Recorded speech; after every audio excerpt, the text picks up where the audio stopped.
All right, we're doing our Algebra 2 trigonometry review for the test that's coming up.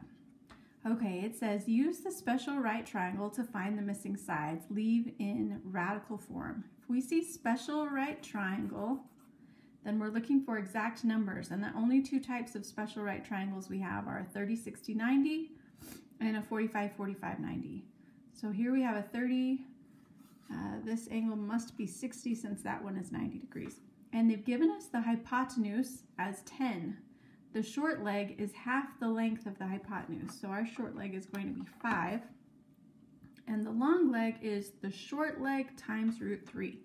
So our long leg is going to be 5 root 3. Now if I want to make sure that this fits, that this really is a triangle, I'm going to try it out. 5 squared plus the quantity 5 root 3 squared should be 100. It's not. Okay, I made an error with my calculator. Let me go back and fix that. 5 root 3 and then that squared. Let's see if you recognize that. It's 100. So this does make a right triangle. It follows the rules we've talked about, so we're in good shape. Okay, another special right triangle is a 90 degree, 45, so this one's got to be 45 as well. So we have an isosceles triangle. Because the base angles are congruent, the legs are congruent. So A is also 6. And we could use Pythagorean theorem here to come up with this side, but we've done this so much that we have a rule for it that we know. This side's going to be 6 root 2. And again, we can check that out. 6 squared plus 6 squared is equal to 72. I want to see if the square root of 72 is the same as 6 root 2. It is 8.485, so we're on the right track. We've got it. Okay, number 9, a 30, 60, 90 again. They've given us the short leg, so the hypotenuse is double this. So 2 root 5 plus 2 root 5 is going to be 4 root 5.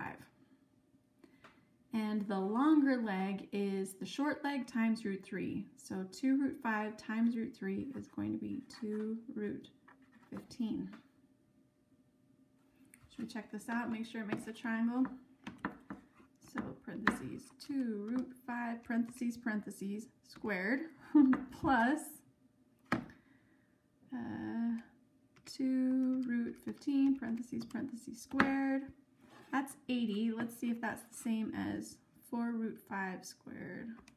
4 root 5 squared. It's also 80. We've got it. Got ourselves a triangle here. Okay, number 10. Find the trigonometric ratios for the given triangle. So this angle is called theta.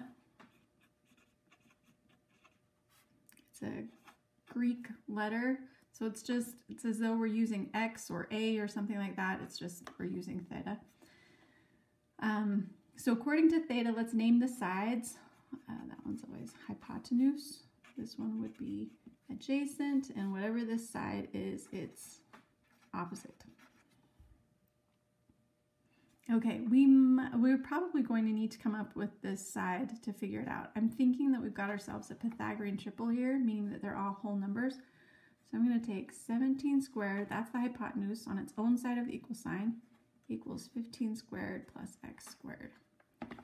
So 17 squared minus 15 squared is giving us 64.